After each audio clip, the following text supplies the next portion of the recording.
From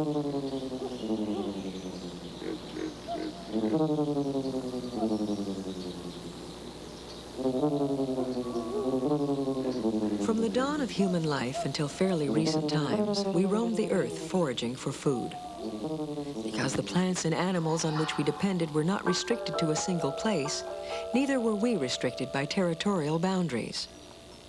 We followed game animals in their wanderings and camped where food plants were most plentiful. But around 10,000 years ago, in some parts of the world, we began to domesticate plants and animals. The act of domesticating plants drastically altered our way of life. Plants take time to grow, and in many cases, they must be carefully tended.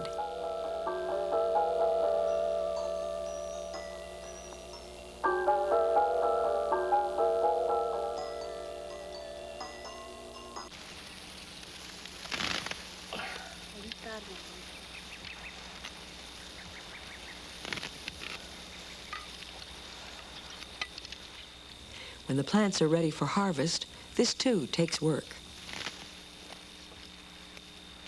When we invest so much time and energy in tending our plants, we must stay around to enjoy the fruits of our labor. Just as foragers stay close to their food supply by moving around, food producers try to ensure their food supply by staying close to their plants. They settle down. From the field grew the village. From the village grew the town. From the town grew the city.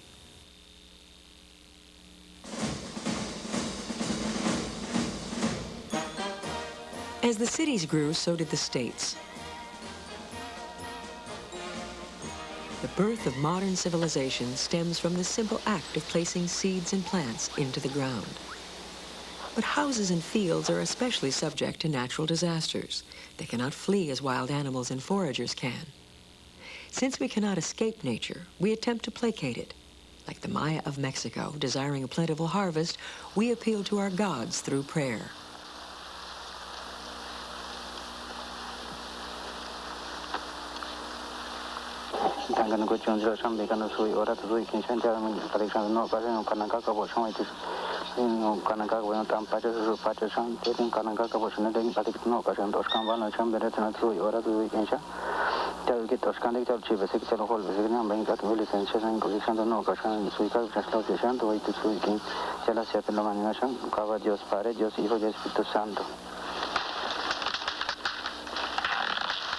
These Maya still practice one of the earliest forms of food production, horticulture, the cultivation of crops without the aid of irrigation, draft animals, or fertilizers. In the tropics, torrential rains leach the shallow soil of nutrients. To replace them, the Maya use a technique known as slash and burn horticulture. First, they cut down an area of the forest and leave it to dry for some 8 months. Then they burn the dried vegetation.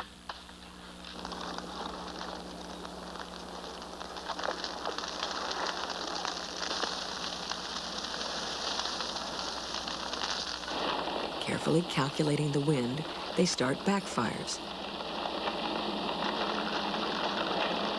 Then they set the main fire.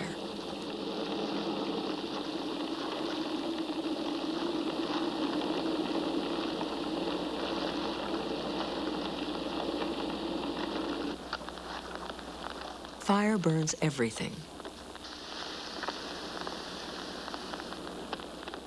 Nutrients which have been stored in the vegetation remain in the ashes, enrich the soil, and thus make cultivation possible.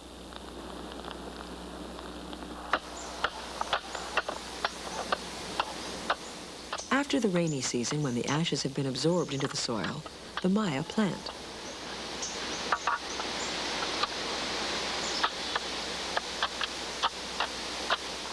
With a simple digging stick, they bore holes in the soil and plant their seeds.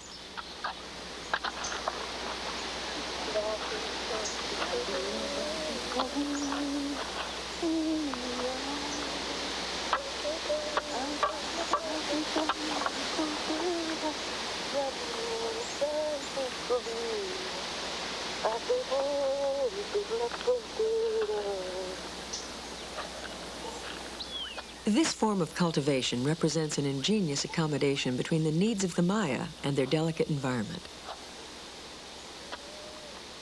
Corn, beans, and squash are all planted in the same hole. The three plants break ground at the same time. The squash vines spread over the ground, cutting down on the growth of weeds and conserving water. The bean stalks use the corn for support and put back into the soil the nitrogen used by the corn.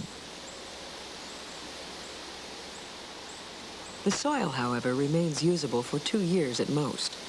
Then the land must once more be consumed by the forest. It will be 10 years before it will be productive for human use again. Like other horticulturalists, the Maya live in villages, grouping their houses, storage bins, and animal pens together in order to remain close to their crops. Though horticulturalists may supplement their diet by hunting and fishing, they no longer follow the animals from place to place. Instead, the daily lives of horticulturalists center on the need to tend their fields. A settled life and the need for labor leads to increases in population and a change in the way society is organized. The need for continued access to the fields gives rise to the idea of property. Among horticulturalists, property is typically controlled by the extended family or by lineages, groups of kin who trace descent to a common ancestor. Ownership of land, crops, and homes is accompanied by other changes in social organization. Social distinctions replace the egalitarianism of foraging societies, and cultures exhibit the beginnings of social stratification, differential access to wealth and prestige. On Pentecost Island in Melanesia live other horticulturalists. They rely on root and tree crops. Their principal crop is the yam. Their way of life also reflects the greater social complexity that marks the transition from foraging to cultivation. The calendar of these people is based on the yam cycle, and the months of the year are named for the work being done at that time in the yam gardens.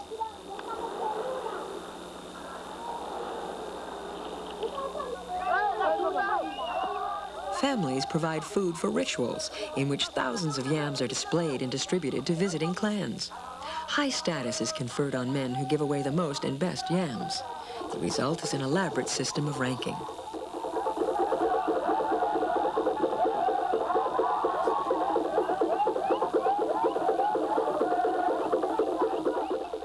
As the men reach higher grades, they are treated with more respect and can exert greater influence. Although a big man may not have much coercive power, he can use his position to persuade others to follow his lead.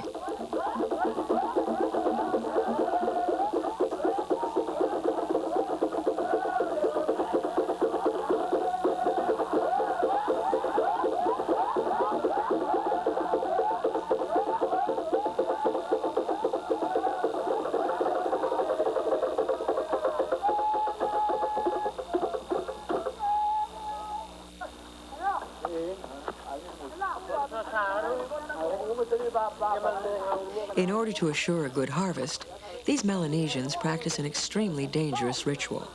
Fertility is its major symbolic theme. For 2 or 3 weeks of every year, the men construct a gigantic tower. When completed, each man will dive from the top, a height of 80 feet. The tower is divided into several levels, each corresponding to a different part of the body. The lowest level is the ankle, the highest, the top of the head. Each man builds his own diving platform.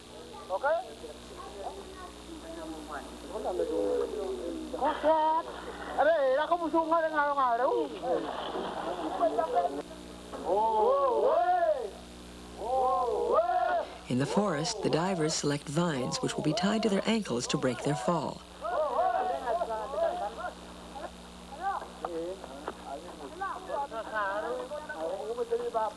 To dive well, the top of the diver's head must just graze the ground.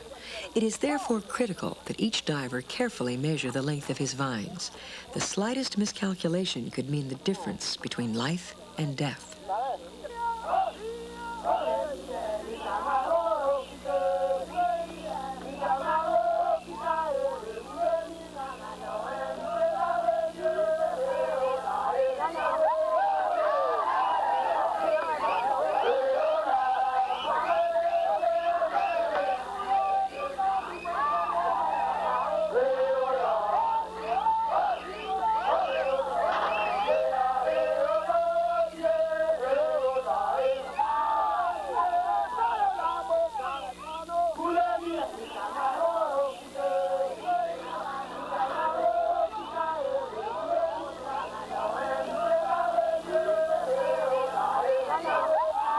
The ritual has lost much of its religious significance for the Pentecost Islanders, most of whom have been converted to Christianity. However, earth diving is still performed every year for tourists, a new economic adaptation for Melanesian yam growers. Horticulture, as practiced by the Melanesians and the Maya, is still successfully carried out in many parts of the world. It's a form of food production especially well adapted to tropical forest soils, which need the cycle of regrowth to remain arable, and to mountainous regions where tractors and other heavy machines are impractical. Horticulturalists typically do not produce a large food surplus, remaining essentially subsistence farmers.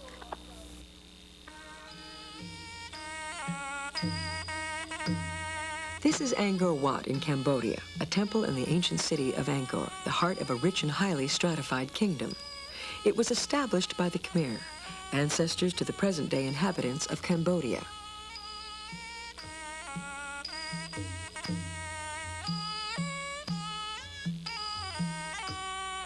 Like other cities in ancient Greece, Egypt, and Central America, Angkor was built on another form of cultivation, intensive agriculture. The complex Khmer society, developed between the 9th and 13th centuries AD, would not have been possible without the huge surpluses created by intensive agriculture.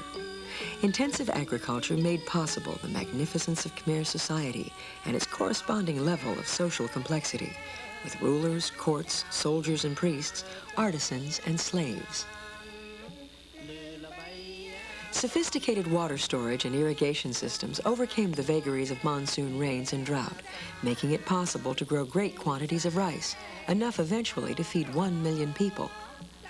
Like a number of other once great cities, Angkor is now in ruins.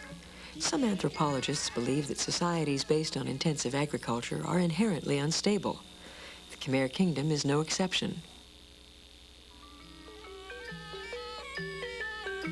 The riches of settled hierarchical societies must be protected by standing armies. The wealth of Angkor attracted warriors from Thailand who invaded the Khmer Kingdom and took its men away as slaves. But the excessive demands on the people caused by temple building and public works also contributed to its downfall. When Buddhism was introduced into Khmer society, the people no longer supported the Hindu priests with their rice and labor. The elaborate irrigation systems fell into disrepair. The Khmer Kingdom collapsed and Angkor was abandoned. In other cases, the large populations of settled societies and their consumer needs eventually overburden the environment. The United States began as a nation of immigrant farmers, seeking new lands to plant, drawn ever westward.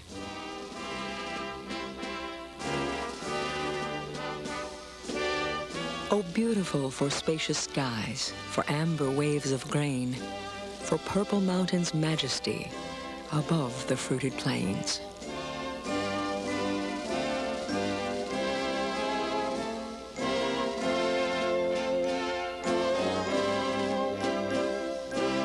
Tearing through the tough matted grass of the Great Plains, farmers turned the rich fertile soil and created a cornucopia of wheat. But this uncontrolled intensive planting resulted in an alarming drop in the water table and increased the loss of topsoil through erosion. When drought and heavy winds came, the result was the creation of an unanticipated nightmare, the Dust Bowl. It was one of the chief contributors to the misery of the Great Depression of the 1930s. Dispossessed farmers from the plains of Oklahoma and Nebraska trekked west in vast caravans in search of a new promised land. Novelist John Steinbeck described this migration in his classic work, The Grapes of Wrath. They swarmed across the land like locusts, hungry for food, for work, for a place to rest, a people on the move, fearful, desperate. But as the hard times eased, the fear and the desperation subsided. The farmers of the Midwest resettled. Much of the Great Plains became fertile again. The combines rolled once more to harvest the amber waves of grain.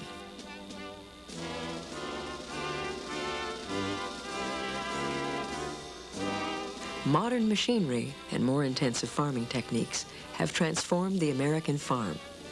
At the turn of the century, nearly half the U.S. population worked on the land. Now less than 3% are farmers. Although the United States was built on and is still sustained by agriculture, in many ways Americans have ceased to be an agrarian people. All over the world, people are being forced to redefine their relationship to the land that feeds us all. People in all societies based on intensive agriculture must struggle to balance the needs of their large populations against the productive capacity of their land. More than half the world's population subsists on rice. These fields on the island of Taiwan are among the most productive in the world. Many of these plots are cultivated 2 or even 3 times a year. 1 cultivated acre can feed 7 people.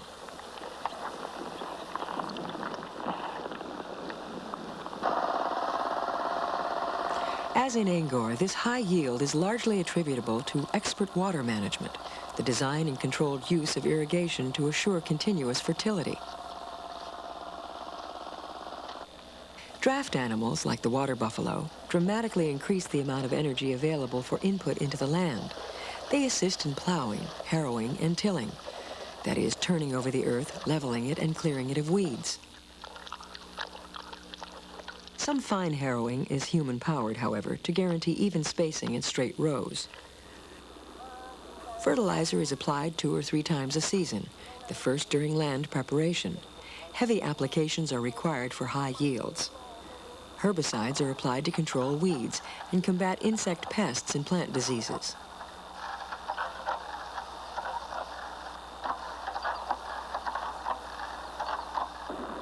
Wet rice culture is labor-intensive. The greater number of farmers working, the greater the yield, and consequently the greater the number of people that can be fed. This is linked to the growth of large families and the emergence of government, which regulates all aspects of food production and distribution, and provides the social controls necessary to keep order in large and diverse societies.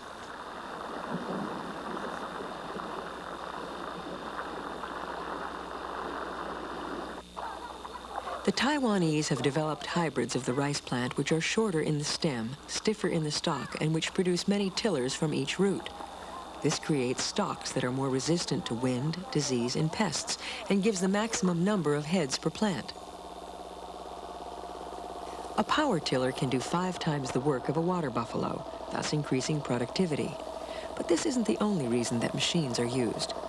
In a land where the children of farming families flee to the city in search of less arduous and more lucrative jobs, labor shortage has made them a necessity. But many rice farmers of Taiwan continue to perform their traditional tasks methodically and precisely by hand.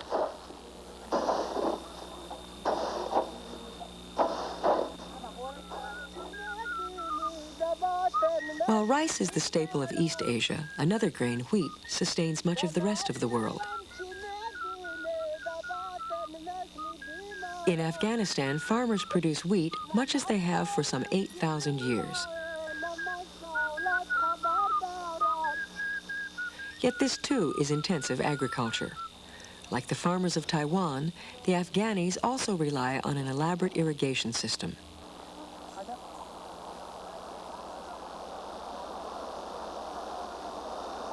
But here it provides an additional function.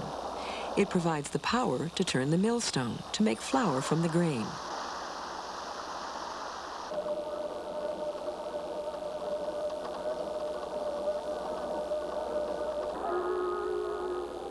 In Afghanistan, as elsewhere, intensive agriculture has brought about many profound social consequences. In town, farmers could find customers among non-farmers for their surpluses, and with their earnings they could buy what they could not produce for themselves.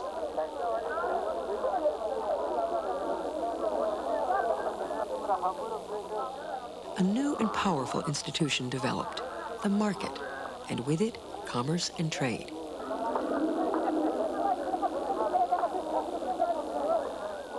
A monetary value was ascribed to goods and services, producing a profound transformation in human relations.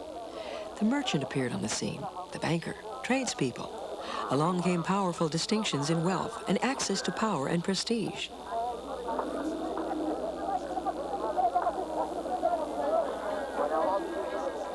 The pace of specialization quickened, producing a host of professionals and artisans.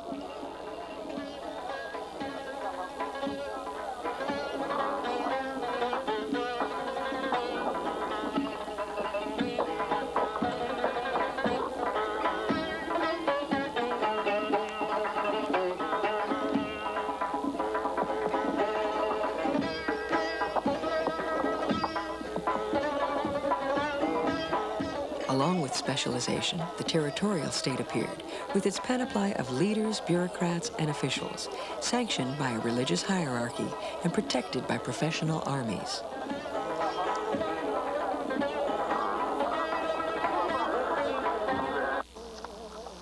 Yet this stratified social life would not be possible without the farmers who produce the wheat that feeds the soldiers, artisans, and public officials.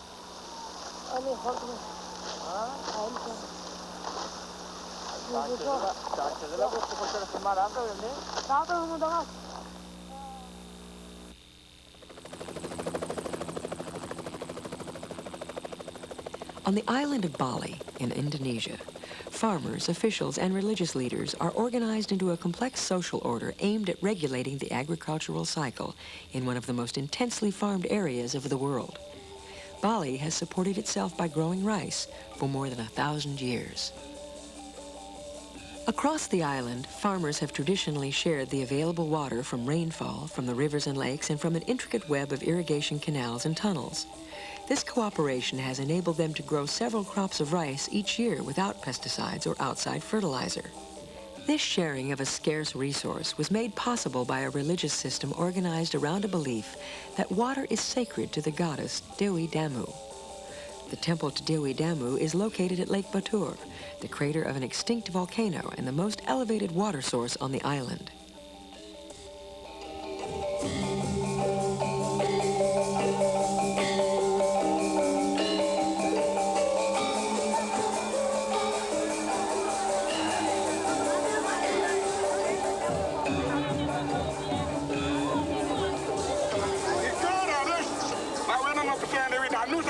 Senang membawa nang rikirin taman batu kan. Membawa nang mantan rike. Ring sampun harus suwe-suwe ketemu ring sangka siapa. Harus rike, harus badak boyot nung boyong ngangang ingin ring teping. Tandu punika durus harus kadi mangkene mutetagwan metunangan. At every stage of rice growing, there are rituals, and for each ritual, the participation of the priests of the water temples is essential.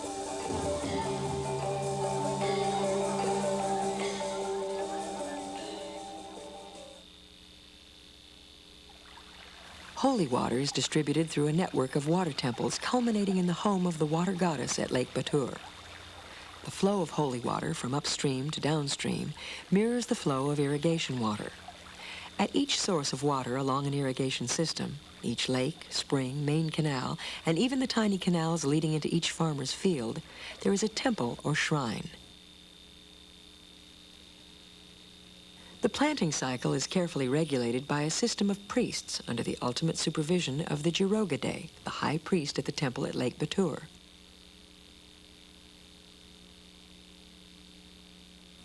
This traditional cycle ensures that every farmer has enough water to produce rice and also plays an important role in pest control.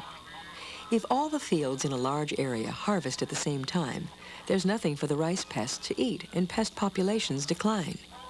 Ducks are released into the fields to eat whatever pests remain.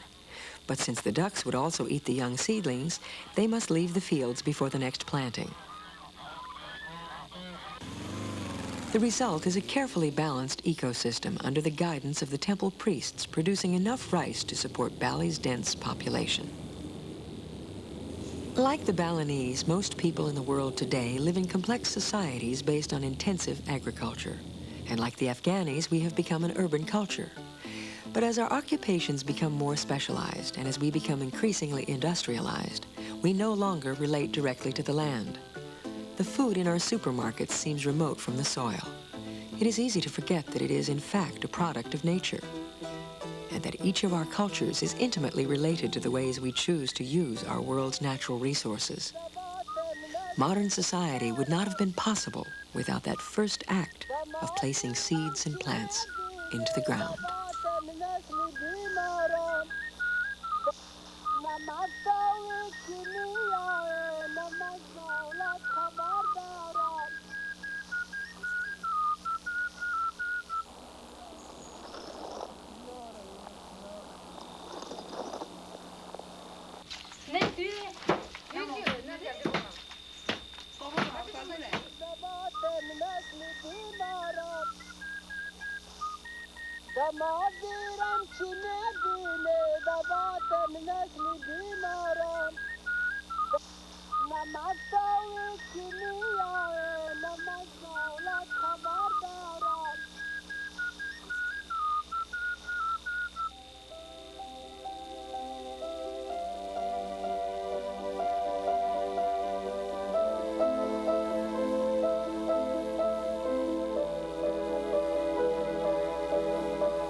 This is PBS.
Funding for this program was provided by the Annenberg CPB project.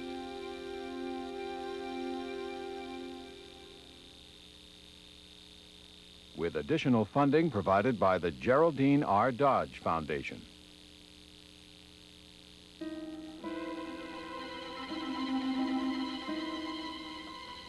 Bienvenidos a otro episodio de Destinos, an introduction to Spanish. Primero, algunas escenas de este episodio. No me grites así, Juan. Ya traté de explicarte los problemas de la producción en Nueva York. No entiendo por qué actúas como un niño mimado. Solo Roberto podía escoger una profesión tan peligrosa. ¿Por qué no estudia para ser médico, ingeniero o abogado como tú? En este episodio, vamos a aprender vocabulario relacionado con las profesiones y las carreras. ¿Y sabes qué profesión tiene esta señora? Esta es dentista. Y esta es enfermera. Mira, y este es un maestro.